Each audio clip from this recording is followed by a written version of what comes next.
Hello दोस्तों, good evening. कैसे हैं आप सब लोग? आशा है कि आप सभी अच्छे हैं, खुश हैं, तंदुरुस्त हैं, खुश रहें, मस्त रहें। हम साइकोलॉजी के बारे में चर्चा कर रहे थे। मनोविज्ञान के बारे में क्या है, हमने टॉपिक स्टार्ट किया हुआ था, उसमें कौन सा था? व्यक्तित्व है, उसके बारे में हम चर्चा कर रहे थे। इसके बारे में हमने सर्वप्रथम देखा था व्यक्तित्व किसे कहा जाता है, व्यक्तित्व के प्रकार है, विभिन्न मनोवैज्ञानिकों के द्वारा व्यक्तित्व को किस आधार पर वर्गीकृत किया गया है, इसके बारे में चर्चा की थी। इसके बाद हमने कल पढ़ा था कि व्यक्तित्व मापन की विधियां हैं, यानी किस आधार पर किस किस विधियों के माध्यम से हम क्या व्यक्तित्व का मापन कर सकते हैं। तो इसमें हमने क्या सर्वप्रथम एक शब्द का प्रयोग किया था जिसे प्रक्षेपण कहा जाता है। इस शब्द का सर्वप्रथम प्रयोग सिगमंड फ्राइड के द्वारा किया गया था। सिगमंड फ्राइड ने कहा था प्रक्षेपण किसे कहा जाता है? प्रक्षेपण वह है यदि कोई व्यक्ति स्वयं के बारे में खुद अपने आप नहीं बताना चाहता है तो उसको किसी अन्य उद्दीपक के माध्यम से उसके विचारों को जागृत करना ही क्या कहलाता है? प्रक्षेपण या परमापिकृत कहते हैं। इसमें जो व्यक्ति है स्वयं अपने अचेतन मन की जो बातें होती है, छिपी हुई जो बातें होती है, उनको स्वयं नहीं बताता है तो उसको अन्य किसी माध्यम से क्या उजागर किया जाता है। इसी ही प्रक्षेपण या परमापिकृत विधियां कहा जाता है। इसी के माध्यम से उसके मन में विचार है, भाव है, अतृप्ति है, उसको क्या बाहर निकाला जाता है। इसमें कौन कौन सी विधि थी, यानी अगर हम बात करते हैं प्रक्षेपण या परमापिकृत विधियों में कौन कौन सी, इसे दो भागों में बांटा है। व्यक्तित्व मापन की दो आधारों पर विधियां हैं, एक तो क्या प्रक्षेपण या परमापिकृत विधियां हैं, दूसरी अप्रक्षेपी या अपरमापिकृत विधियां हैं। प्रक्षेपी या परमापिकृत विधियों की अगर बात करते हैं तो इसमें पहली विधि आ जाती है TAT है, थेमेटिक एप्रोप्रिएशन टेस्ट है। इसकी अगर बात करते हैं प्रासंगिक अंतर्बोध परीक्षण है या कथा प्रसंग परीक्षण है। इसकी अगर हम बात करते हैं 1935 में इस परीक्षण का निर्माण मोर्गन एवं मूरी के द्वारा किया गया था, जिसमें कार्डों की संख्या 31 थी। 30 कार्डों पर चित्र से संबंधित थे, एक कार्ड खाली रखा जाता था। 10 पर पुरुषों से संबंधित चित्र बनाए जाते थे, 10 पर स्त्रियों से संबंधित चित्र थे और 10 पर क्या है, इन दोनों के मिले जुले चित्र हुआ करते थे। कम से कम 20 कार्डों के ऊपर जिस व्यक्ति का विशेष व्यक्तित्व जानना है उसको 20 चित्र दिखाए जाते थे और कहा जाता था कि आप इनके ऊपर क्या कहानी लिखें। तो जो संबंधित है व्यक्ति है जिसके हमने व्यक्तित्व का निरीक्षण करना है वो व्यक्ति इन 20 जो कार्ड है उनके ऊपर कहानियां लिखता, जिसमें क्या है जो मनोवैज्ञानिक है उनको क्या है 20 चित्रों के माध्यम से उसके विचारों का जो क्या है जोड़ कर लेता था, विचारों का निचोड़ कर लेता था कि विषयी का व्यक्तित्व किस आधार पर जा रहा है, उसमें वो कौन सी बातें अपने मन में जो क्या है छुपाए हुए है। इसकी अगर बात करते हैं, इस परीक्षण का प्रयोग 14 वर्ष से अधिक आयु वर्ग के बालकों के लिए किया जाता था। व्यक्तिगत व सामूहिक रूप से इस विधि का प्रयोग कर सकते हैं। दूसरा हमने पढ़ा था CAT है, चिल्ड्रन एप्रोप्रिएशन टेस्ट है, बाल संपर्क परीक्षण है। जिस परीक्षण की अगर बात करते हैं 1948 में ल्यूपोल्ड ब्लोक के द्वारा इस परीक्षण का जो निर्माण था वो किया गया था। डॉक्टर अर्नेस्ट क्रिस के काल में इस परीक्षण का सर्वाधिक प्रयोग यानी विकास हुआ था। इसकी अगर हम बात करते हैं तो इसमें कुल कार्डों की संख्या 10 होती है और 10 कार्डों पर जानवरों से संबंधित के चित्र बनाए जाते हैं। जिस व्यक्ति का व्यक्तित्व हमने जानना है उसको ये 10 कार्ड दिखाए जाते हैं जानवरों से संबंधित और उसे कहा जाता है कि आप इनके ऊपर क्या कहानी लिखे। तो संबंधित व्यक्ति क्या है इन चित्रों के ऊपर कहानी लिखता है और व्यक्तित्व उसका क्या है उजागर होता है, यानी किस आधार की बातें उन्होंने क्या है अपने मन में छुपाए हुए हैं। यह जो परीक्षण है यह भी व्यक्तिगत व सामूहिक रूप से 3 से 11 वर्ष के बालकों के लिए प्रयोग किया जाता है। वो 14 वर्ष से अधिक है, ये 3 से 11 वर्ष के बालकों के लिए उपयोग किया जाता है। तीसरा हमने पढ़ा था हर्मन-रूशा परीक्षण है, इंक बोल्ट टेस्ट है, जिसका निर्माण 1921 में हर्मन-रूशा के द्वारा किया गया था। इसमें भी कार्डों की संख्या कितनी थी? 10 थी, जिसमें 5 पर काले व सफेद रंग के धब्बे बनाए हुए थे और 3 की अगर बात करते हैं तो इनमें काले, लाल, सफेद और बाकी जो बच गए हैं उनके ऊपर किस प्रकार के हैं विभिन्न रंगों के धब्बे बनाए जाते थे। जिसका व्यक्तित्व जानना है उसको ये धब्बे बना करके है धब्बे दिखाकर कहा जाता था, कार्ड दिखाते थे इसमें जो धब्बे हैं और धब्बों को उनको देखकर कहा जाता था कि आप इन धब्बों को देखकर कहानी लिखें। तो संबंधित व्यक्ति है इन धब्बों को देख करके कहानी लिखता था, जिससे उसके विषय का व्यक्तित्व हम जान सकते थे। यह जो होता है व्यक्तिगत रूप से, इस परीक्षण का प्रयोग व्यक्तिगत रूप से किसी भी आयु वर्ग के बालकों के लिए प्रयोग कर सकते हैं। ये तीसरा था। चौथा हमने पढ़ा था सेंटेंस कंप्लीमेंट टेस्ट, वाक्य पूर्ति परीक्षण है। इस परीक्षण की अगर हम बात करते हैं तो इस परीक्षण में सर्वाधिक जो अगर बात करते हैं सराहनीय कार्य है वो किसने किया था? रोटर्स ने किया था। पाइन व टेंडर इसके निर्माण करता थे, लेकिन सर्वाधिक अगर सराहनीय कार्य की बात करते हैं रोटर्स के द्वारा किया गया था। इसमें क्या है व्यक्ति को अधूरे वाक्य दे दिए जाते हैं और उन्हें क्या पूर्ण करने के लिए कहा जाता है, जिससे वह अपने मन में जो बातें छिपी है उसी के अनुरूप क्या है इन वाक्यों को पूरा करता है, जिससे क्या उसका व्यक्तित्व का पता चलता है। चौथा हमने पढ़ा था फ्री वर्ड एसोसिएशन टेस्ट है, स्वतंत्र शब्द साहचर्य परीक्षण है। AD 79 में गोल्टन के द्वारा इस परीक्षण का निर्माण किया गया था। इस परीक्षण का प्रयोग ज्यादातर क्या है, मानसिक रोगों के इलाज के लिए किया जाता है। यानी जो व्यक्ति किसी भी प्रकार से मानसिक रोग से विकृत है उसके इलाज के लिए क्या इस परीक्षण का प्रयोग किया जाता है। और इसके बाद हमने खेल व नाटक विधि पढ़ी थी जिसके प्रवर्तक मोरेनो थे। मोरेनो के प्रवर्तक विधि, इसी के माध्यम से क्या व्यक्ति के व्यक्तित्व का पता लगाया जाता है। ये तो हमारी किस प्रकार की विधियां थी, ये प्रक्षेपण या परमापिकृत विधियां थी। दूसरी हम अप्रक्षेपी या अपरमापिक विधियां हैं उनके बारे में आज चर्चा करेंगे। इसमें अगर हम बात करते हैं तो पहले कौन सी आती है, व्यक्तिनिष्ठ विधियां। कौन सी आती है, अगर हम बात करते हैं कि दूसरे आधार की जो विधियां हैं वो कौन कौन सी होती है, दूसरे आधार की जो विधियां हैं वो कौन कौन सी होती है। एक आत्मदर्शन विधि है, कल हमने इनके बारे में चर्चा की थी कि किन विधियों के माध्यम से हम क्या है दूसरे अचेतन मन की बातों के बारे में पता लगाया जा सकता है। तो इसमें क्या कहा जाता है, आत्मनिष्ठ विधि है, आत्मनिष्ठ विधियां होती है। इसमें अगर हम कहा जाता है कि आत्मनिष्ठ विधियां में पहली विधि कौन सी आती है, आत्मकथा या आत्मदर्शन विधि है। आत्मकथा या कौन सी आती है, आत्मदर्शन विधि है। इस विधि के प्रवर्तक जो है विलियम वुंड व उनके शिष्य टिचनर थे। इस विधि के प्रवर्तक की अगर बात करते हैं विलियम वुंड व उनके शिष्य टिचनर के द्वारा इस विधि का जो निर्माण था वो किया गया था। इस विधि की अगर हम बात करते हैं इसमें जो बालक या जो भी व्यक्ति होता है वो स्वयं के बारे में लिखता है। आत्मदर्शन या आत्मकथा विधि जो होती है इसमें व्यक्ति स्वयं के बारे में लिखता है। यह प्राचीनतम विधि होने के कारण क्या है ज्यादा प्रयोग में नहीं ली जाती, क्योंकि मनोवैज्ञानिक है, यह वैज्ञानिक विधि नहीं है। क्यों, क्योंकि जिस व्यक्ति का हमने व्यक्तित्व जानना है उसको ही कह दिया कि तुम अपने खुद के बारे में लिखो, तो व्यक्ति वो ही लिखेगा जो वो लिखना चाहता है। जो उसके अचेतन मन की बातें हैं वो नहीं लिखेगा। तो इसलिए क्या है इस विधि को किस प्रकार है मनोवैज्ञानिक ज्यादा प्रयोग नहीं होने के कारण क्या है ये विधि किस प्रकार की है, हमारी क्या मनोवैज्ञानिक है, ज्यादा प्रयोग में नहीं ली जाती है। तो आत्मनिष्ठ विधियों की अगर हम बात करते हैं तो आत्मनिष्ठ विधि की अपनी पहली विधि कौन सी थी, आत्मकथा या इसे आत्मदर्शन विधि भी कहा जाता है। आत्मकथा या दूसरा नाम किसे है, आत्मदर्शन विधि के नाम से जाना जाता है। दूसरी विधि की अगर हम बात करते हैं तो दूसरी विधि अपनी कौन सी थी, केस हिस्ट्री मेथड है, व्यक्ति इतिहास विधि है, व्यक्ति इतिहास विधि है। इस विधि के प्रवर्तक की अगर हम बात करते हैं तो टाइडमैन थे। इस विधि के प्रवर्तक जो है वो कौन से कहलाते हैं, अपने टाइडमैन हैं। टाइडमैन के द्वारा व्यक्ति के इतिहास को जानने के लिए एक विधि का निर्माण किया गया था जिसे व्यक्ति इतिहास विधि के नाम से जानते हैं या इसे इंग्लिश में केस हिस्ट्री मेथड भी कहा जाता है। इसमें जिस बालक या जिस व्यक्ति का व्यक्तित्व जानना है तो उसके ऊपर सर्वप्रथम निदानात्मक परीक्षण किया जाता है। हमने पढ़ा था कि मनोविज्ञान की शाखाएं हैं, निदानात्मक है और उपचारात्मक है। तो निदानात्मक कहा किसे जाता है, सर्वप्रथम जिस विषयी व्यक्ति का व्यक्तित्व जानना है उसके बारे में निदानात्मक परीक्षण किया जाता है। यानी उसके क्या समस्या है, उसके क्या समस्या है उसको जानने के लिए एक परीक्षण किया जाता है जिसे निदानात्मक परीक्षण कहा जाता है।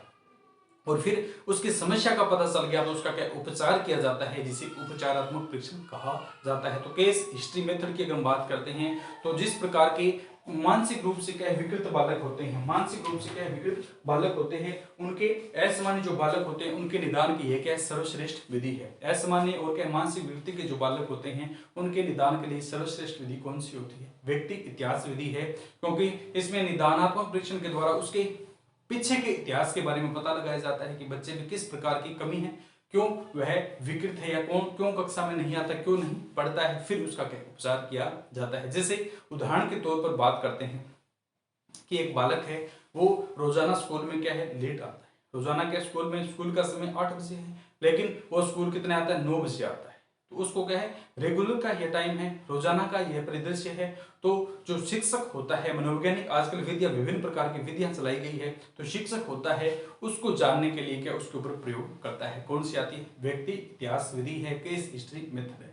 उसके ऊपर जानने के लिए उससे पूछता है, उसकी समस्या को पूछता है कि बालक से पूछता है कि तुम रोजाना लेट क्यों आते हो, तुम रोजाना लेट क्यों आते हो, वो नहीं बताता है। फिर शिक्षक उसके घर पर जाकर वो जिस रास्ते से आता है उसके बीच में सभी का निरीक्षण करता है और पता लगाता है कि व्यक्ति के जो बालक है उसकी समस्या क्या है, वो स्कूल में प्रतिदिन लेट क्यों आता है, समय पर उपस्थित क्यों नहीं होता है। तो उस शिक्षक को पता चलता है कि जो बालक है वो घर पर क्या कार्य में सहयोग करता है, ठीक है, उसके पिताजी काम पर चले जाते हैं और माताजी के कार्य में क्या है सहयोग करता है। तो उससे शिक्षक को पता चल गया कि इसकी समस्या क्या है, वास्तविक समस्या क्या है इसकी, क्योंकि यह क्या घर के कार्य में सहयोग करता है, इसलिए स्कूल समय पर नहीं आ पाता है, तो शिक्षक फिर उनके घर पर जाता है और उनके घर वालों से कहता है कि आप इसको घर के कार्य में न लगाएं, क्योंकि यह स्कूल प्रतिदिन क्या है एक क्लास बीत जाने के बाद पहुंचता है, तो आप इसके क्या है शिक्षा के बारे में सोचें।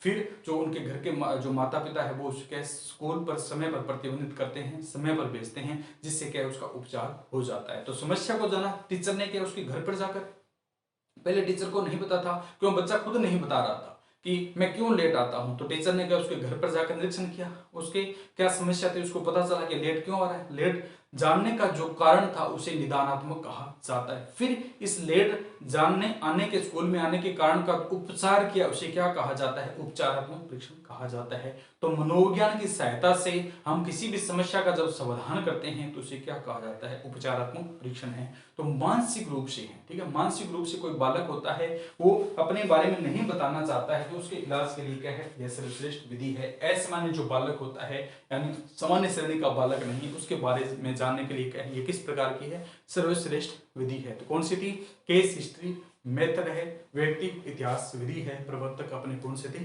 वाटसन है। प्रवर्तक की अगर बात करते हैं, प्रवर्तन इसके कौन से, टाइडमैन, वाटसन नहीं है, इसके प्रवर्तक की अगर बात करते हैं तो टाइडमैन के द्वारा केस हिस्ट्री मेथड है, व्यक्ति इतिहास विधि है, इसके बारे में वर्णन किया गया था।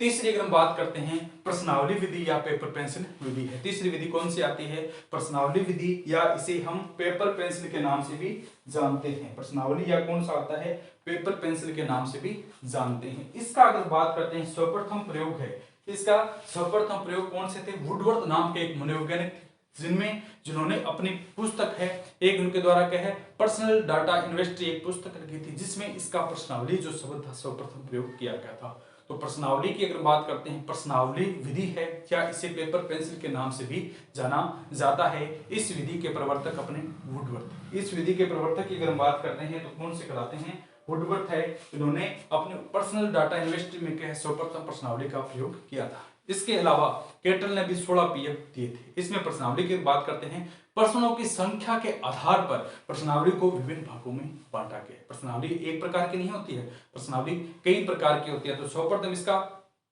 प्रवर्तक ही पूछे जाएंगे कि प्रश्नावली विधि के जो प्रवर्तक है वो कौन से। सर्वप्रथम वुडवर्थ के द्वारा इसका प्रयोग किया गया था, बाद में केटल ने 16 पीएफ नियम दिए थे, इसलिए केटल को भी श्रेणी में रखा जाता है। इसमें प्रश्नों की संख्या के आधार पर या प्रश्नों के प्रकार के आधार पर प्रश्नावली को विभिन्न भागों में बांटा गया है। पहली अगर हम बात करते हैं बंद या क्लोज प्रश्नावली है। बंद या क्या होती है, क्लोज प्रश्नावली होती है। इस प्रश्नावली में प्रश्नों की संख्या 2 होती है, 2 या अकॉर्डिंग टू ऑब्जेक्शन होती है। या अब वर्तमान की अगर बात करते हैं तो वर्तमान में क्या ऑब्जेक्टिव प्रणाली परीक्षा प्रणाली चल रही है, ABCD या ए शायद द ब है, इस प्रकार ऑप्शन बना दिए जाते हैं। तो इसमें प्रश्न प्रकार की प्रश्नावली की अगर बात करते हैं तो वो कौन सी आती है, बंद प्रश्नावली या इसे क्लोज प्रश्नावली भी कहा जाता है, जिसमें प्रश्नों की संख्या सीमित होती है। उत्तर के लिए हमें या तो हाँ या ना में ऑप्शन देना होता है, या अगर ABCD में से कहे एक पर क्लिक करना होता है। जैसे क्या आप राष्ट्रपति को जानते हैं, नीचे दिए होते हाँ नहीं, तो अगर हम जानते हैं तो हाँ कहेंगे, अगर नहीं जानते हैं तो नहीं है। क्या तुम इस व्यक्ति, किसी क्वेश्चन बना दिया जाता है कि क्या तुम इस व्यक्ति से परिचित हो, तो अगर जानते हो तो हाँ लिखेंगे, नहीं जानते हो तो नहीं है। भारत के राष्ट्रपति की अगर बात करते हैं, भारत के वर्तमान राष्ट्रपति कौन है, A प्रणब मुखर्जी, B अगर बात करते हैं द्रौपदी मुर्मू है, C रामनाथ कोविंद है, D अटल बिहारी वाजपेयी है। तो इनके अगर हम ऑप्शन जानते होंगे तो इनको क्या ऑप्शन पर टिक कर दें। तो ये प्रश्नावली किस प्रकार की कहलाती है, बंद या क्लोज प्रश्नावली है। कौन सी आती है, बंद या क्लोज प्रश्नावली है। दूसरी अगर बात करते हैं ओपन या खुली प्रश्नावली है। दूसरी बात करते हैं कौन सी है, ओपन या खुली प्रश्नावली है। इसमें प्रश्नों की संख्या सीमित नहीं होती है, हमें एक लंबे चौड़े पैराग्राफ के रूप में क्या है प्रश्न का उत्तर देना होता है। जैसे हमने जब ग्रेजुएशन किया था या हमने +1 2 में एग्जाम दिए थे तो उस समय क्या है छोटे क्वेश्चन अलग आते थे और बड़े क्वेश्चन के अलग आते थे। 5 नंबर के 20 नंबर के क्वेश्चन अलग अलग आते थे। तो उन 20 नंबरों को जब निम्नात्मक रूप में लिखना होता है यानी विस्तृत श्रेणी के रूप में लिखना होता है तो उसको क्या कहा जाता है, ओपन या खुली प्रश्नावली है। क्या कहा जाता है, ओपन या खुली प्रश्नावली है। तो ये हमारी प्रश्नावली का कौन सा प्रकार है, दूसरा है। तीसरी अगर हम बात करते हैं चित्रित प्रश्नावली है, यानी हमने छोटे बच्चों को पहली से लेकर 5वीं तक के जो बच्चे हैं उनकी किताबों को देखा होगा, किताबों को आजकल सभी देखते हैं। तो तो उन किताबों को देखते हैं तो उसमें क्या है, चित्र बना दिए जाते हैं और उन चित्रों को देख करके है बालकों से कहा जाता है कि आप इनसे क्वेश्चन उत्तर करें, स्वयं क्या है इनके बारे में क्वेश्चन उत्तर करें, चित्रों को देखकर ही क्वेश्चन बनाएं और उसी के अनुरूप ही आपके आंसर दे। तो ये प्रश्नावली हमारी कौन सी कहलाती है, चित्रित प्रश्नावली है। और चौथी और लास्ट कौन सी आती है, इन सभी का जो समावेश होता है उसे मिश्रित प्रश्नावली कहा जाता है। कौन सी प्रश्नावली थी, अपनी मिश्रित प्रश्नावली है। तो ये हमारी कौन सी है, प्रश्नावली के प्रकार है। सर्वप्रथम वुडवर्थ के द्वारा इसका प्रयोग किया गया था। कौन सी है, पर्सनल डाटा यूनिवर्सिटी में प्रयोग किया गया था और केटल के द्वारा 16 पीएफ बनाए गए थे। पर्सनल यूनिवर्सिटी बनाई गई थी, इसमें प्रश्नों की संख्या एक निर्धारित क्रम में दी गई थी, इन प्रश्नों को देख कर क्या है उत्तर दिए जाते थे। तो प्रश्नावली के कितने प्रकार होते हैं, 4। बंद प्रश्नावली या क्लोज प्रश्नावली है, ओपन या स्वतंत्र प्रश्नावली है, तीसरी चित्रित प्रश्नावली है और चौथी अगर बात करते हैं तो कौन सी लाती है, मिश्रित प्रश्नावली है। और कौन सी आती है, मिश्रित प्रश्नावली। इसके बाद हम चौथा पार्ट पढ़ते हैं, साक्षात्कार है, इंटरव्यू है। यानी ये कौन सी पढ़ रहे हैं, आत्मनिष्ठ विधियां पढ़ रहे हैं। हम कौन सी पढ़ रहे हैं, आत्मनिष्ठ विधियां या व्यक्तिनिष्ठ विधियां पढ़ रहे हैं, जिसमें हमने पहली जो विधि पढ़ी थी वो कौन सी आती है, आत्मकथा या आत्मदर्शन विधि है। कौन सी आती है, आत्मकथा या आत्मदर्शन विधि है। उनके अगर ये क्या है, मनोवैज्ञानिक नहीं होने के कारण इसका ज्यादा प्रयोग नहीं होता है। दूसरी व्यक्ति इतिहास विधि है जिसके टाइडमैन थे। तीसरी हमने पढ़ी थी कौन सी, प्रश्नावली विधि है जिसके प्रवर्तक की अगर हम बात करते हैं तो इसमें 16 पीएफ दिए थे। प्रश्नावली की अगर बात करते हैं तो सर्वप्रथम इसका जो प्रयोग था, प्रश्नावली विधि का सर्वप्रथम प्रयोग अपने वुडवर्थ के द्वारा किया गया था और 16 पीएफ दिए थे। अब चौथा चलते हैं, साक्षात्कार विधि है। कौन सी आती है, इंटरव्यू विधि है, साक्षात्कार विधि है। तो साक्षात्कार की बात करते हैं तो इसमें अमेरिका की प्रसिद्ध विधि है। ये अगर बात करते हैं साक्षात्कार इंटरव्यू कहां पर चले थे, हमारे अमेरिका में चले थे और वहीं से क्या है आगे की ओर बढ़ते हैं। तो साक्षात्कार विधि की अगर हम बात करते हैं, साक्षात्कार विधि का जो विकास है वो कहां से माना जाता है, तो साक्षात्कार विधि की अगर बात करते हैं तो इसका जो विकास है अपने अमेरिका से माना जाता है। इसमें सर्वप्रथम अमेरिका में क्या है इंटरव्यू लिए गए थे। तो पूछा जाता है कि क्या साक्षात्कार में आमने सामने होना जरूरी होता है, क्या इंटरव्यू में हमें आमने सामने बैठना जरूरी होता है। हाँ बिल्कुल, इंटरव्यू में साक्षात्कार में क्या आमने सामने होना जरूरी होता है। ठीक है, इसमें प्रश्नों का कोई समय नहीं होता है, कोई आकार नहीं होता है, कई बार आकार होता है, समय होता है। तो दो प्रकार की इसमें क्या साक्षात्कार है, इनका प्रारूप दिया गया है। इसके अलावा एक अन्य साक्षात्कार है उसका भी प्रयोग किया गया है। तो चौथी विधि कौन सी आती है, साक्षात्कार है, इंटरव्यू है। इस विधि का सर्वप्रथम जो प्रयोग है हमारा कहां पर किया गया था, अमेरिका में किया गया था। कहां पर किया गया था, अमेरिका में इस विधि का प्रयोग किया गया था, वहां सर्वप्रथम इंटरव्यू लिए गए थे। साक्षात्कार में सामने आमने सामने होना जरूरी होता है। क्या प्रश्नावली में भी आमने सामने होना जरूरी होता है, नहीं। प्रश्नावली में यह कोई जरूरी नहीं है कि हम सामने बैठे हों। प्रश्नावली तो कोई क्वेश्चन बना के देता है, अपने जो क्वेश्चन आते हैं उमर सीट पर आते हैं, प्रश्नावली एक दी होती है, क्वेश्चन उनके निकालने होते हैं। तो क्या है, जो एग्जामिनर होता है वो सामने थोड़ी बैठता है, वो क्या है अलग स्थान पर होगा और हमारे है अलग स्थान पर बैठे होते हैं। तो इनमें क्या है जरूरी नहीं होता है, लेकिन साक्षात्कार में क्या आमने सामने होना जरूरी होता है। साक्षात्कार के प्रकार की अगर हम बात करते हैं तो पहला कौन सा आता है, निर्देशित साक्षात्कार है। दूसरा अनिर्देशित साक्षात्कार है। तीसरा समाहरक साक्षात्कार है। डायरेक्टर है, इनडायरेक्टेड है। ठीक है, और दोनों का कॉम्बिनेशन रूप समाहरक कहलाता है। तो पहला कौन सा है, डायरेक्टेड इंटरव्यू है। इसमें प्रश्नों की संख्या और समय सीमा निर्धारित होती है। पहले से ही जब हम इंटरव्यू देने जाते हैं तो जो इंटरव्यूअर है, जो इंटरव्यू हमारा लेता है, जो परीक्षक होता है, उसने पहले ही किसी भी कोई पॉइंट को लेकर के है समय सीमा निर्धारित करके होती है। उसने पहले से ही प्रश्न तैयार करके होते हैं कि इस बच्चे से ये क्वेश्चन पूछूंगा। ठीक है, तो जिसमें प्रश्नों की संख्या और समय सीमा पहले से ही निर्धारित होती है, उसी के अनुरूप इंटरव्यू चलता है, तो उसे हम क्या कहते हैं, निर्देशित साक्षात्कार या डायरेक्टेड इंटरव्यू कहा जाता है। दूसरा अगर बात करते हैं अनिर्देशित क्या है, साक्षात्कार है, जिसमें इनडायरेक्टेड इंटरव्यू के नाम से जाना जाता है, जिसमें पहले से न तो प्रश्नों की संख्या निर्धारित होती है, न कोई समय सीमा निर्धारित होती है। यह केवल क्या है, एग्जामिनर के ऊपर डिपेंड करता है। कई बार वह गहनता में चला जाता है और कई बार क्या है ऊपर से ही निकल जाता है। तो इसमें क्या है, प्रश्नों की संख्या और समय सीमा दोनों पहले से निर्धारित नहीं किए होते हैं। केवल और केवल क्या है, एग्जामिनर की परिस्थिति के ऊपर डिपेंड करता है कि वह बच्चे से किस आधार पर और कैसे क्वेश्चन पूछता है।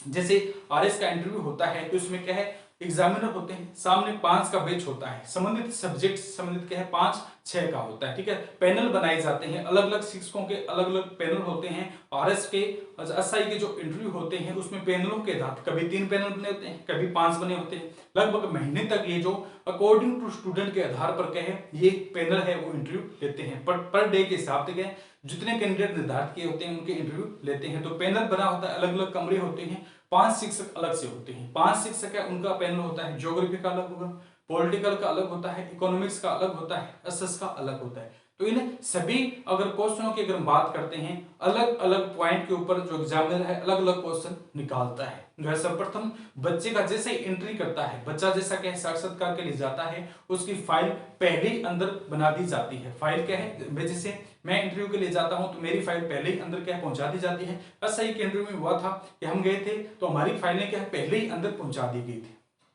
फाइलें के अंदर चली जाती है। फिर जो बच्चे संबंधित बच्चे हैं वो इंटरव्यू देने के लिए आते हैं वो बाहर खड़े होते हैं। बाहर खड़े थे तो सभी को क्या है रोल नंबर वाइज है, जैसे जैसे आगे एग्जामिनर पूछते जाते हैं वैसे वैसे की एंट्री करवा दी जाती है। एक बच्चे को पहले एक्स्ट्रा अंदर खड़ा किया जाता है, जिस चैम्बर में जाना हो तो उस चैम्बर के बाहर के उसको पहले खड़ा कर दिया जाता है। तो इस आधार पर क्या है जो क्वेश्चन है वो पूछे जाते हैं और एंट्री की जाती है। जैसे एंट्री होती है तो उनमें से सभी जो शिक्षक होते हैं वो बच्चे का हाव भाव देखते हैं, उसका हुलिया देखते हैं, उसका स्ट्रक्चर के आधार पर उसके चलने की देखते हैं, उसके बैठने का तरीका देखते हैं। फिर उसके क्या बैठने के बाद क्या वो कंफ्यूज हो रहा है कि हाँ कहीं पर वह किसी परिस्थिति में क्या भावुक हो रहा है, विचार से किसी आधार पर वह क्या उसमें मनोविद चेंज हो रहा है, मन भाव चेंज उसको देखता है।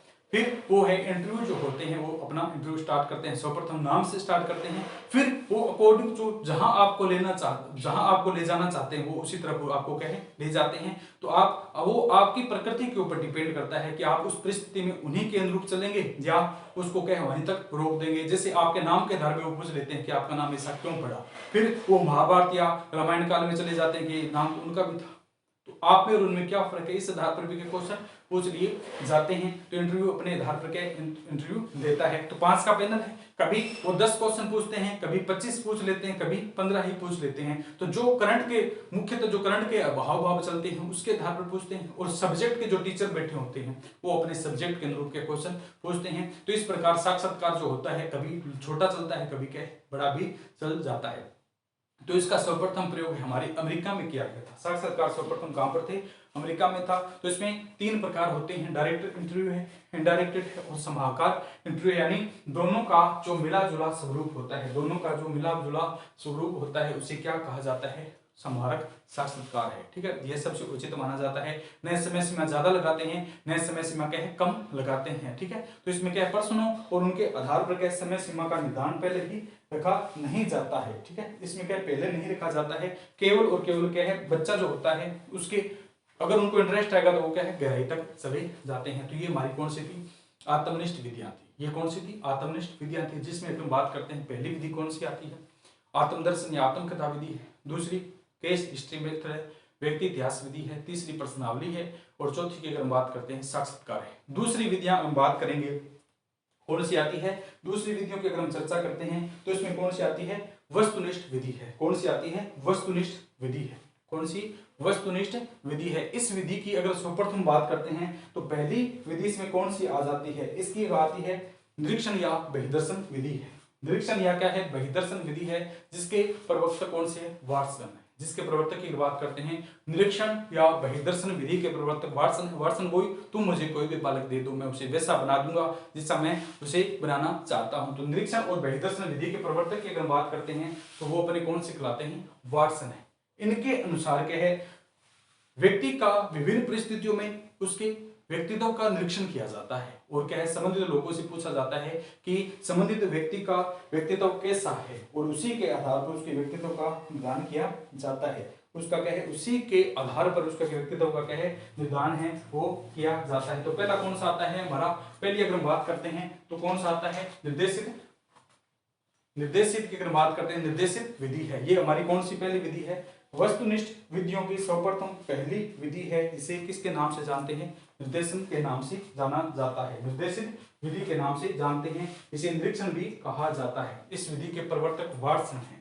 वाटसन के अनुसार क्या है, बालक का विभिन्न परिस्थितियों में अध्ययन किया जाता है। दूसरी आती है अपनी समाजमिति विधि है। दूसरी कौन सी आती है, समाजविधि विधि है, जिसके प्रवर्तक की अगर हम बात करते हैं जेल मोरेनो है। पहली निरीक्षण है वाटसन थे। दूसरी अगर बात करते हैं समाजविधि विधि है जिसके प्रवर्तक जेएल के मोरेनो है। इस विधि में संबंधित व्यक्ति का समाज के विभिन्न लोगों के द्वारा पूछा जाता है और उसके आधार पर व्यक्तित्व निर्धारण किया जाता है। यानी जिस समाज में मैं रहता हूं, अगर मेरे को व्यक्तित्व निर्धारण करना है तो मेरे समाज के आसपास के लोग हैं उनसे पूछा जाता है कि विषयी का व्यक्तित्व किस प्रकार का है, अंतर्मुखी, बहिर्मुखी, उन्मुखी, या जो समाज के लोग हैं वो बता देते हैं, अपनी अपनी राय देते हैं, उस आधार पर व्यक्ति का क्या है व्यक्तित्व है वो निर्धारण किया जाता है। तो दूसरी कौन सी आती है समाजविधि विधि है। तीसरी अगर बात करते हैं क्रम निर्धारण मापनी है। क्रम निर्धारण मापनी है, इसमें विषय का एक क्रम दे दिया जाता है जिसके प्रवर्तक की बात करते हैं थर्स्टन है। क्रम निर्धारण मापनी की बात करते हैं तो इसके बारे में सर्वप्रथम निर्माण किसने किया था, थर्स्टन के द्वारा क्रम निर्धारण मापनी का जो क्या निर्माण किया गया था। इसमें 1 2 3 4 इस पट्टी होती है, उसमें क्या क्रम निर्धारण किए जाते हैं कि विषयी का व्यक्तित्व चिड़चिड़ा है, विषयी का व्यक्तित्व गुस्सेल है, विषयी का व्यक्तित्व उदास है, विषयी खुश मिजाज का है, विषयी आनंदित रहता है। तो इस प्रकार की एक पट्टी बना दी जाती है जिसे क्रम निर्धारण मापनी के नाम से जाना जाता है और इसी के आधार पर क्या उसका व्यक्तित्व किया जाता है। और चौथा की अगर हम बात करते हैं शारीरिक परीक्षण है, फिजिकल टेस्ट होता है कोई भी इंटरव्यू। इसके बाद फाइनल की अगर बात करते हैं तो उसमें क्या हो जाता है शारीरिक परीक्षण होता है, जैसे बीएसएफ है, पुलिस है, उनमें अगर बात करते हैं तो जब जाते हैं उनमें जब बच्चे जाते हैं तो सर्वप्रथम उनकी जो अब पहले तो क्या है पुलिस में रिटर्न के बाद में फिजिकल लिया जाता था, लेकिन राजस्थान की अगर बात करते हैं तो अभी उनसे पहले ही अभी फिजिकल लिया है, अभी 2 महीने पहले क्या फिजिकल कंप्लीट हुए। तो शारीरिक परीक्षण में क्या है जिस नौकरी के लिए बालक योग्य है उसके जांचने के लिए, उसकी योग्यता को उस लेवल उस नौकरी के लिए जानने के लिए क्या जिस परीक्षण का प्रयोग किया जाता है उसे क्या कहते हैं फिजिकल परीक्षण कहा जाता है, शारीरिक परीक्षण कहते हैं। और उसी के आधार पर बालक का क्या संबंधित नौकरी के लिए क्या चयन किया जाता है, उसी का आधार पर क्या उसका शारीरिक परीक्षण करते हैं और उसी के आधार पर क्या उसका चयन करते हैं। तो ये हमारी कौन सी थी वस्तुनिष्ठ विधियां हैं। पहली विधि कौन सी थी वस्तुनिष्ठ विधियों की अगर हम बात करते हैं तो वस्तुनिष्ठ विधियों में पहली विधि कौन सी आती है, पहली विधि की बात करते हैं निरीक्षण विधि होता है या इसी बहिर्दर्शन विधि के नाम से जानते हैं, जिसके प्रवर्तक अपने वाटसन थे। उनके आधार क्या है बालक का जो व्यक्ति होता है उसका क्या है विभिन्न परिस्थितियों में निरीक्षण किया जाता है कि वह चलते समय किस प्रकार का स्वभाव करता है, दोस्तों के साथ मिलते समय किस प्रकार का स्वभाव करता है, शादी में जाते समय किस प्रकार का स्वभाव करता है, या खाना खाते समय उसका स्वभाव किस प्रकार का है, खुशी के समय उसका स्वभाव किस प्रकार का है, जब वह दुखी होता है तो उसका स्वभाव किस प्रकार का है। तो इस प्रकार विभिन्न परिस्थितियों में उस बच्चे का जो निरीक्षण है किया जाता है और उसी के आधार पर उसका व्यक्तित्व है वो निर्धारण करते हैं। तो ये हमारी कौन सी आती है निरीक्षण विधि आती है।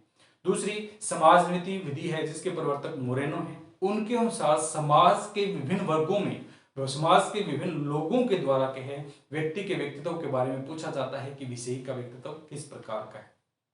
तीसरा हमने पढ़ा है कि क्रम निर्धारण मापनी है, यानी एक जो क्या लेवल का एक स्केल बना दिया जाता है जिसे रेटिंग स्केल के नाम से जानते हैं। इसमें 1 2 3 4 5 इस प्रकार के नंबर लगा दिए जाते हैं और उन नंबरों के आधार पर एक से पूछेंगे तो वो बताएगा कि व्यक्ति गुस्सेल है, दूसरे से पूछेंगे बताएंगे खुश है, तीसरे से पूछेंगे फिर बताएगा गुस्सेल है, चौथे से पूछेंगे आनंदित है। तो इस प्रकार जिसमें रेटिंग ज्यादा आती है यानी 5 नंबर पर ज्यादा आगे के व्यक्ति का गुस्सेल है तो उसको क्या उसी आधार पर रेट दे दी जाती है, रैंकिंग दे दी जाती है कि व्यक्ति का व्यक्तित्व किस प्रकार का है गुस्सेल है। और अंतिम और लास्ट कौन सा आता है फिजिकल टेस्ट है, शारीरिक परीक्षण है, जिसमें संबंधित नौकरी के लिए व्यक्ति को चयन होने के लिए अंतिम रूप से क्या टेस्ट देते हैं और उसी के आधार पर संबंधित नौकरी में उसका क्या है चयन करते हैं। ये हमारी कौन सी विधि थी, ये हमारी कौन सी विधि थी शारीरिक परीक्षण की विधि थी जिसमें व्यक्ति का व्यक्तित्व देखा जाता है। तो ये हमारा क्या व्यक्तित्व है जिसमें मुख्य मुख्य पॉइंट है वो कंप्लीट होते हैं, यही हमारा व्यक्तित्व था। इसमें क्या यही चीजें थी। तो सर्वप्रथम हमसे ले थे कि व्यक्तित्व हमारा इंग्लिश शब्द पर्सनैलिटी से लिया गया जिसका अगर हम बात करते हैं लैटिन भाषा के पर्सोना से बना है जिसे मुखौटा या नकली चेहरा कहा जाता है। इसके बाद हमने ओलपोर्ट इसके व्यक्तित्व के जनक है। ओलपोर्ट के अनुसार व्यक्तित्व उन मनोदैहिक व्यवस्थाओं का गत्यात्मक संगठन है जो वातावरण के साथ क्या समाज में स्थापित कर लगता है। वेलेंटाइन व्यक्ति के जन्मजात व अर्जित परिवर्तनों का योग है। इसके बाद वुडवर्ड आए थे व्यक्ति की संपूर्ण गुणात्मकता क्या कहलाती है व्यक्तित्व है। इसके बाद में हमने क्या व्यक्तित्व पर प्रभावित करने वाले कारक पढ़े थे, वंशानुक्रम और वातावरण दोनों कारक पढ़ लिए थे। इसके बाद में हमने चर्चा की थी व्यक्तित्व को किस किस भागों में वर्गीकरण किया गया। तो सर्वप्रथम हिप्पोक्रेट्स नाम के व्यक्ति थे जिसमें नेचर ऑफ मैन थे, ये चिकित्सा शास्त्री, उनके द्वारा स्वभाव और शारीरिक द्रव्य के आधार पर व्यक्तित्व का निर्धारण किया गया था। और इसमें इन्होंने क्या है कौन कौन से बताए थे, काला पित्त है, पीला पित्त है, रक्त प्रदान है और कफ प्रदान या श्लेष्म प्रदान है। तो अगर बात करते हैं काला पित्त है तो इसमें हताश, उदास, निराशावादी है। दूसरा पीला पित्त है, चिड़चिड़ापन है, क्रोधी है, गुस्सेल है। और तीसरे की बात करते हैं रक्त प्रदान, खुश मिजाज है, आनंदित है, आशावादी है। चौथा था भाव शून्य है, जन शून्य, कोई मतलब विरक्त है, कोई लेना देना नहीं है। इसके बाद में पाश्चात्य दृष्टिकोण की हमने चर्चा की थी। क्रेजमर के द्वारा किया गया वर्गीकरण है शारीरिक संरचना के आधार पर किए थे। स्थूलकाय, श्लोलकाय, सेनकाय और मिश्रित है। पिकनिक है, एथलेटिक है, एस्थेनिक और डिस्प्लास्टिक है। इसके बाद हमने सेल्डन की चर्चा की थी। सेल्डन ने भी शारीरिक संरचना के आधार पर व्यक्तित्व को 3 भागों में बांटा है, गोलाकार, आयताकार और लंबाकारक है। एंडोमॉर्फिक, मेसोमॉर्फिक, एक्टोमॉर्फिक है। इसके बाद हमने चर्चा की थी स्प्रेंगर ने समाजशास्त्र के आधार पर 6 भागों में बांटा है, सिद्धांतिक है, सामाजिक है, आर्थिक है, राजनीतिक है, धार्मिक है और सुंदरात्मक प्रवृत्ति वाले व्यक्तित्व के रूप में इनका क्या वर्गीकरण किया था। यूंग के द्वारा किया गया वर्गीकरण सर्वश्रेष्ठ माना जाता है। यूंग ने आज तक किया गया वर्गीकरण में 3 भागों में बांटा है, अंतर्मुखी, बहिर्मुखी, उभयमुखी है, इंट्रावेरेंट, एक्स्ट्रावेरेंट और कौन से एम्बिवेरेंट है। अंतर्मुखी की चर्चा की थी और बहिर्मुखी की चर्चा की, दोनों का संयुक्त रूप क्या कहलाता है, उभयमुखी कहलाता है। इसके बाद हमने देखा था कि भारतीय दृष्टिकोण के अनुसार व्यक्तियों का वर्गीकरण किस प्रकार किया गया है। तो इसमें क्या है, सतोगुणी है, रजोगुणी है, तमोगुणी है। सतोगुणी केवल भगवान और ईश्वर में विश्वास रखते हैं, केवल धर्म के ऊपर अग्रसर होते हैं। सतोगुणी, रजोगुणी की बात करते हैं कर्म में विश्वास करेंगे और तपोगुणी की बात करते हैं तो केवल उनके सुख प्राप्ति में विश्वास करते हैं। और आधुनिक दृष्टिकोण से व्यक्तित्व को 3 भागों में बांटा है, भावुक है, कर्मशील है, विचारशील है। केवल भावना में बहते हैं, केवल कर्म करते हैं और केवल क्या विचार करते हैं। हिप्पोक्रेट्स दिए थे। इसके बाद हमने पढ़ी थी व्यक्तित्व मापन की विधियां, यानी व्यक्तित्व किस आधार पर माप सकते हैं। तो प्रक्षेपण या प्रमापीकृत है जिसमें टीएटी है, थेमेटिक एप्रीपरेशन टेस्ट है, प्रश्न अंतर्बोध परीक्षण है या कथा प्रश्न परीक्षण के नाम से जानते हैं। 1935 में मोरे के द्वारा दिया गया था। 31 कार्ड थे, 30 प्रचित्र थे, एक खाली था, 20 दिखाया जाता था, कहानी रीडिंग कहा जाता था। 14 वर्ष से अधिक आयु वर्ग के बालकों के लिए क्या व्यक्तिगत व सामूहिक रूप से इसका प्रयोग किया जाता था। दूसरी हमने सीएटी पढ़ी थी, चिल्ड्रन एप्रीपरेशन टेस्ट पढ़ा था, जिसकी हमने चर्चा की थी। तो इसमें क्या है 1948 में लियोपोल्ड ब्लोक के द्वारा अर्नेस्ट क्रिस के काल में विकास हुआ था। 13 से 11 वर्ष के बालकों के लिए इसका क्या है व्यक्तिगत सामूहिक रूप से प्रयोग किया जाता है। तीसरी पढ़े आईबीटी इंपोल टेस्ट 1921 में हर्मन रोशा के द्वारा इसका प्रयोग किया गया था। और इस विधि की अगर बात करते हैं 10 कार्ड, ऊपर वाले में 10 जानवरों से संबंधित थे, इसमें भी 10 थे, लेकिन इसमें धब्बे बनाए जाते थे। यह व्यक्तिगत रूप से किसी भी आयु वर्ग के बालकों के लिए प्रयोग कर सकते हैं। इसके बाद हमने पढ़ा था एससीटी है, सेंटेंस कंप्लीमेंट टेस्ट है, वाक्य पूर्ति परीक्षण है। जिस परीक्षण की अगर बात करते हैं तो पाइन व टेलर के द्वारा इस परीक्षण का निर्माण किया गया था। 1923 में यह परीक्षण आया था। और इस परीक्षण की अगर बात करते हैं तो रूटर्स के काल में इसका क्या है सर्वाधिक विकास हुआ था। इसमें अधूरे वाक्य होते हैं, बालक को पूरे करने के लिए कहा जाता है। और चौथी 5वीं अगर बात करते हैं अब WAT है, फ्री वर्ड एसोसिएशन टेस्ट है, स्वतंत्र शब्द शास्त्रीय परीक्षण है। 1879 गोल्टन के द्वारा इस परीक्षण का निर्माण किया था। इसमें क्या है एक सूची होती है, किसकी, जो शब्दों की सूची होती है, उसी के माध्यम से क्या है उनके व्यक्तित्व का निर्धारण है वो किया जाता है। इसके बाद में नाटक और खेल विधि है, जिसके प्रवर्तक मोरेनो है। मोरेनो ने इसके माध्यम से क्या व्यक्ति का व्यक्तित्व जानने की कोशिश की है। इसके बाद हमने आज पढ़ी है कि कौन सी अप्रक्षेपी अप्रमाणिक विधि है, जिसमें आत्मनिष्ठ विधि है, आत्मनिष्ठ या व्यक्तिनिष्ठ विधियां हैं। इसकी हमने चर्चा की थी। आत्म कौन सी आती है, पहले आत्मदर्श या आत्मकथा विधि है। इसमें अगर हमने चर्चा की थी विलियम वुड व उनके शिष्य चंद्र के द्वारा किया था। लेकिन यह क्या व्यक्ति स्वयं के बारे में स्वयं ही लिखता है, इसलिए मनोवैज्ञानिक विधि है, इसका ज्यादा प्रयोग नहीं करते हैं। इसके बाद हमने दूसरा देखा था व्यक्ति इतिहास विधि है, केस हिस्ट्री मेथड है, जिसके प्रवर्तक टाइडमैन के द्वारा इसका प्रयोग किया गया था। किसी भी बालक के अंदर कोई समस्या है तो उसको जानने के लिए निदान कहा जाता है और उसे दूर करने के लिए उपचार कहा जाता है। तो संबंधित बालक की समस्या को जानने के लिए जिस विधि का प्रयोग किया जाता है और उसे मनोवैज्ञानिक रूप से दूर किया जाता है उसे केस हिस्ट्री मेथड कहा जाता है। इसमें क्या है असामान्य जो बालक होते हैं उनके उपचार के लिए सर्वश्रेष्ठ विधि मानी जाती है। तीसरा हमने पढ़ा था कौन सी प्रश्नावली विधि है, जिसकी अगर बात करते हैं प्रवर्तक जो कौन से है, अगर प्रश्नावली विधि की बात करते हैं तो इसका पीएफ केटल के द्वारा दिया गया था। 16 पीएफ दिए थे, केटल ने दिए थे। और इसमें क्या है पर्सनल डाटा यूनिवर्सिटी के प्रयोग के द्वारा इसका क्या प्रयोग किया गया था। इसमें क्या प्रश्नावली की अगर बात करते हैं तो आमने सामने होना जरूरी नहीं होता है। प्रश्नावली के कितने 4 प्रकार है।